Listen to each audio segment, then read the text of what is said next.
Hey there, Dungeon Crawl fans. My name is Ron, and welcome back to Dungeon Crawlers Anonymous. Today we're going to be doing a setup video for Sanctum.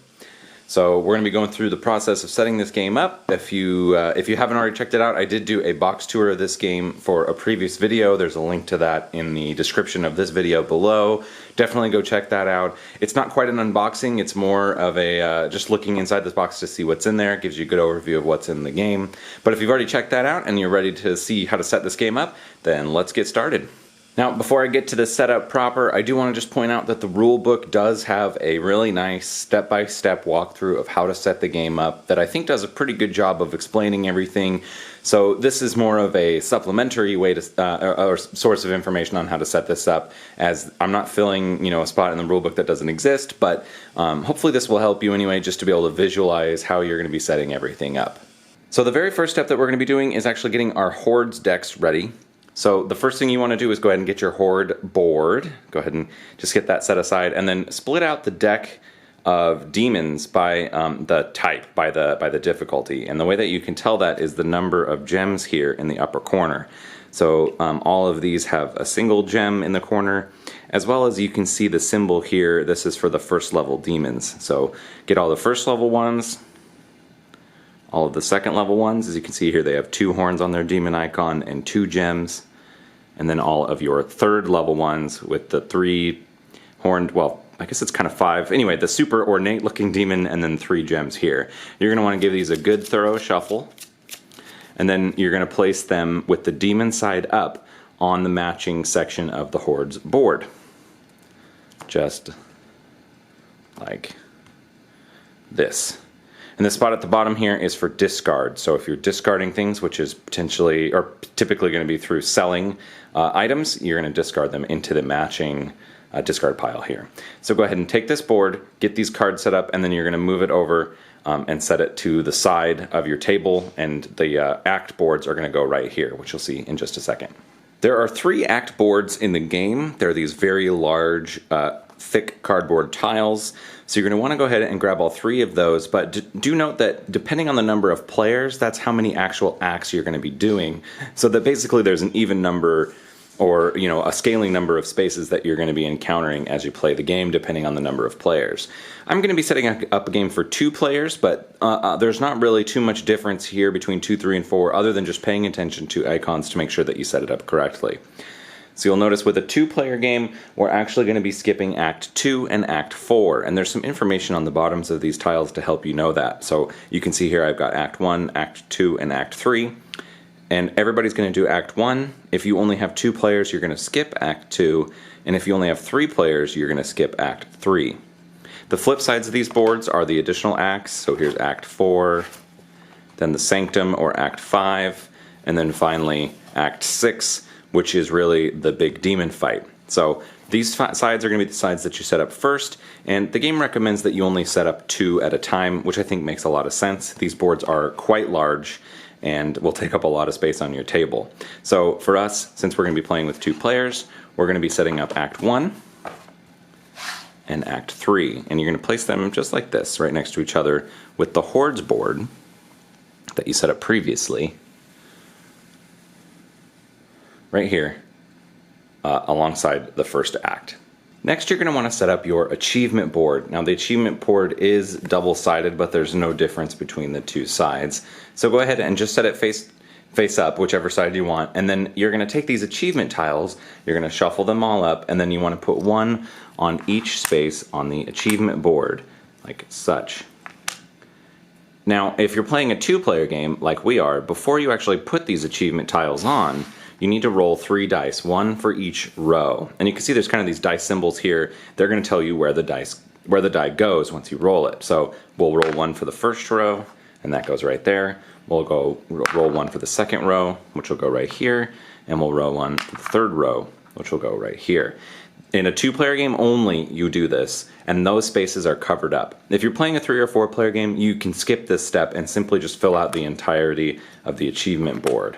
So for a 2-player game, we're going to be skipping this space,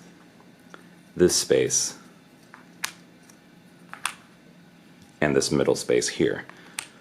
Once you're done setting them all up, you can take these die off, these dice off. Put them away.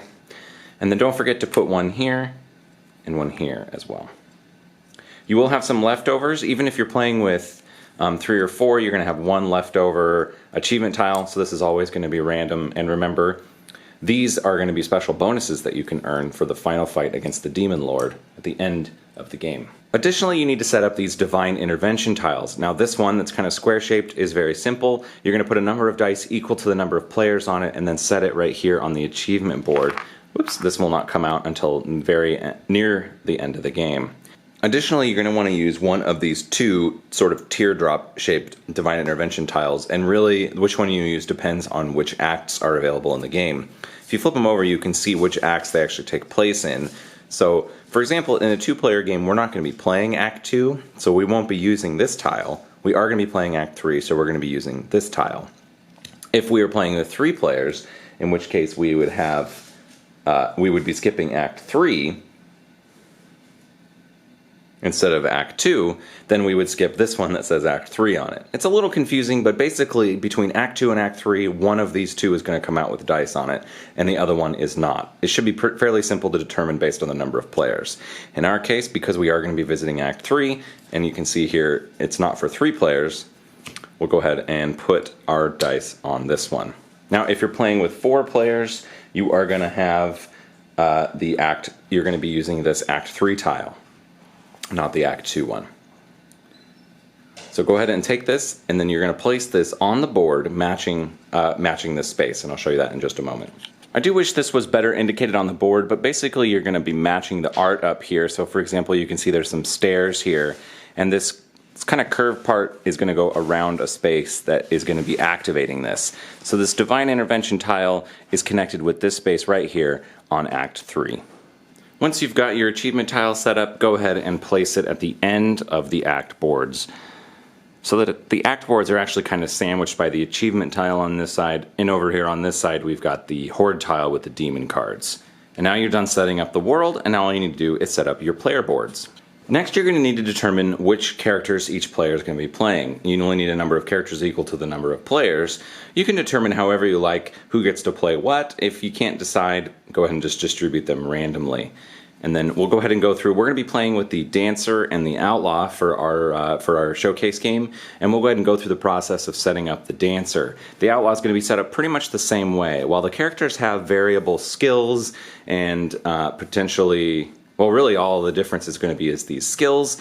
Everything else is going to be set up the same, so there's not a lot of unique setup for each of these characters. First thing you're going to want to do is go ahead and grab the miniature for your character. Here I'm going to be taking the Dancer to go with our Dancer board, and I'm just going to set it right here for right now. We'll be placing this out on the world in just a moment once the game begins. Next, go ahead and grab the Rage tile that matches your character and place it up here in your gear bag. One thing to note is that the Slayer is the only character that has 2 Rage tiles. They will start with 1 in play, and the other one will actually be face down on one of their skills. So just keep that in mind if you're playing with the Slayer in your game. Next, go ahead and grab a number of stamina tokens equal to the stamina that's printed in your stamina orb here. You can see I have 2 starting stamina, and then grab another of focus tokens equal to the number of focus that's printed on your focus orb. So the Dancer starts with 3 focus and 2 stamina. Next, go ahead and grab your health counter, which for every character is going to start at 10. Next, go ahead and grab 2 dice for your character. Every character is going to start with 2, and you're going to want to make sure that you're picking out the dice with the gold pips. There are some with silver pips, and we're going to be getting to those in just a moment. So make sure you grab 2 of those gold pip dice and place them near or above your character board. Additionally, you're going to want to grab 1 more gold pipped die and place it right here in your gem pool, which is this small horizontal space that's above your skill tree and below your gear bag. Next, you're going to want to take 1 white gem and place it on top of the die that you just placed in your gem pool. Just like that. Next, we're going to set up the skill table. And the way that you're going to do this is when you get your character, you're going to have a number of cards. You're going to have 6 cards and 3 skill tiles. Now, the cards have a skill type and skill level here on the side. As you can see, this is a skill, it's a red skill, level 1 and level 3, green skill level 1 and level 3, and blue skill level 2 and level 3. Additionally, you're going to have some skill tiles that have the same colors and levels in the same kind of location here. But you'll notice some shapes are for cards and some shapes are for the tiles. This is really straightforward. All you're going to do is take the tiles and the cards and place them out on your board in the spaces that match the level. So I'm taking this level 2 skill tile and I'm placing it here on the level 2 space for the red skill column on my skill tree. So you're just going to go through and take all of your cards and your tokens or tiles and place them out based on the color and the level of the skill.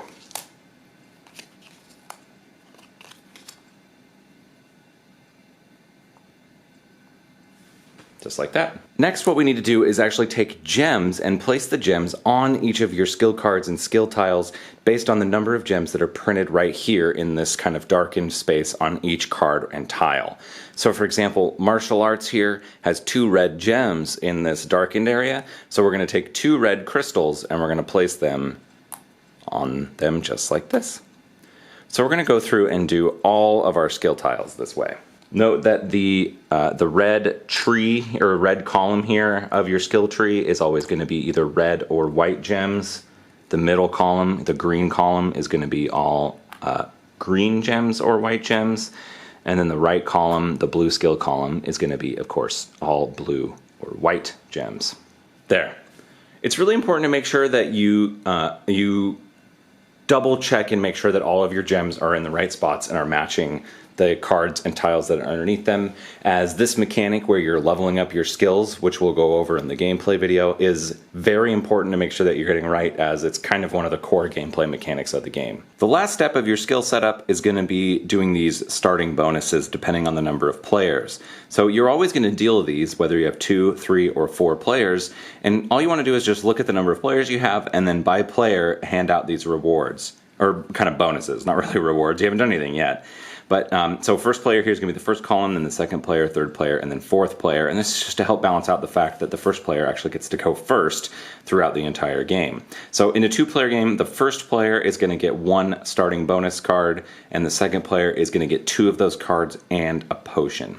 Go ahead and take this deck of skill bonus cards, shuffle them up really quickly, and then hand them out based on that table. So in our game, the first player is going to be receiving 1 of these. Each of these cards simply shows one of the skill tiles or skill cards from your skill tree and what you need to do. So in this case, the dancer here takes their blue gem in the blue 3 space of their skill tree and moves it up 1 step. So I'm going to take one of these gems here that's on the level 3 blue skill, and I'm going to move it up 1 step, so it's now on skill 2.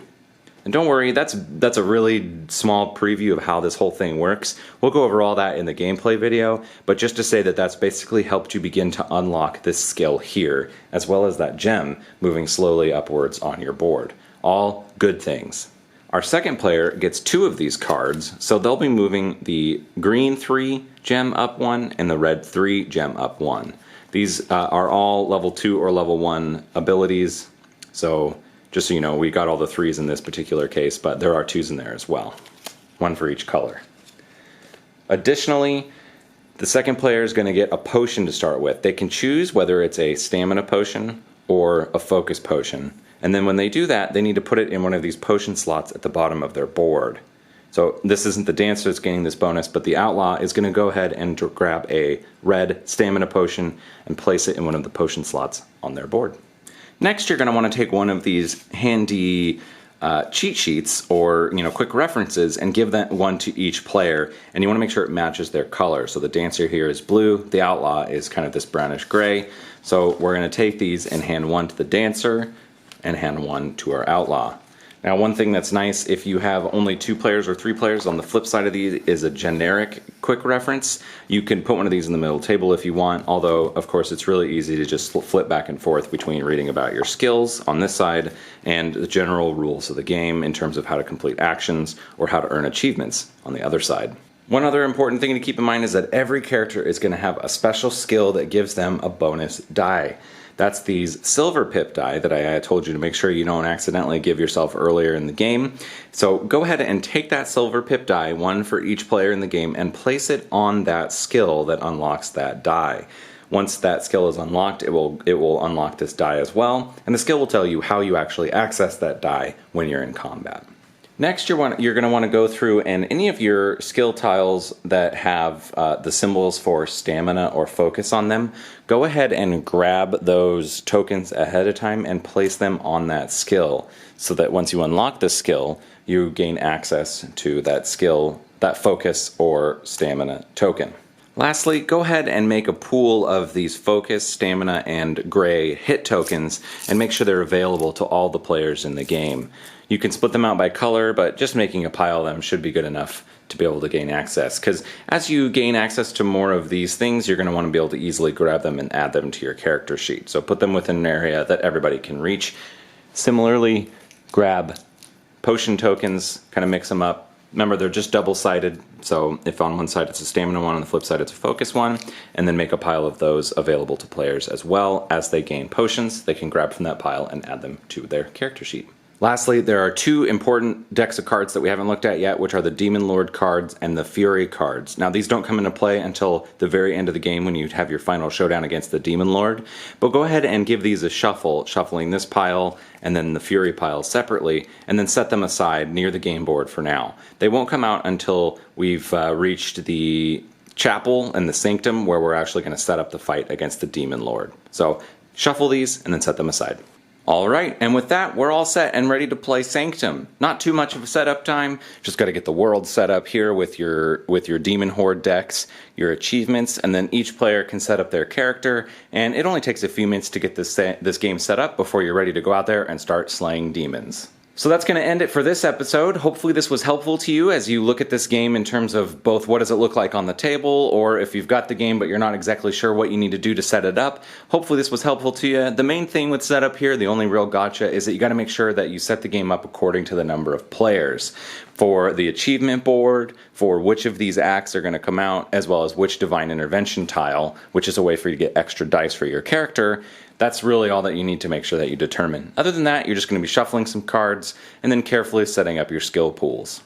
I hope that was helpful to you guys, and I'm really excited to get started actually doing our gameplay series for this. This game is fun. It plays fairly fast. Once I show you how the rules work, I think we can play through a two-player game in a pretty quick amount of time, and hopefully I'll be able to show you just how interesting and tactical this game is, considering it is a dungeon crawler. I think it has a lot of very strong kind of Euro roots to it. There's a lot of really interesting decisions to be made. Almost every turn you're going to be making, hopefully a challenging decision as to how to build your character or where to go or which monsters to engage. And I'm really excited to show you all that stuff. As always, you guys, thanks so much for coming and watching the video. I do hope this was helpful to you. I hope you're enjoying the content. If you did enjoy the video, please give it a like. That does help me see that you're enjoying the types of videos that I'm putting together. If you have a question or you just want to chat, I'd be happy to hear from you. Leave me a comment. I try to my best to respond to all the comments if possible. And if you haven't already, please subscribe to my channel so you can get access to these videos right away as I'm putting them out. I've been really enjoying watching the community grow of you guys out here, coming in and watching these videos and stuff, and I really hope this is engaging to you. I got tons of awesome dungeon crawl games to go through that are going to run the gamut, just like we've already seen with the Hunters previously, and now Sanctum. I don't even know what we're going to do next, but I'm not too worried about that yet. We're still focusing on this game. But anyway, if you give me a subscribe, it just lets me know, hey, you like what you're seeing. And until we see you next time, guys, as always, may you not accidentally bump these and knock all this stuff around, because oh my gosh, what a disaster to clean up.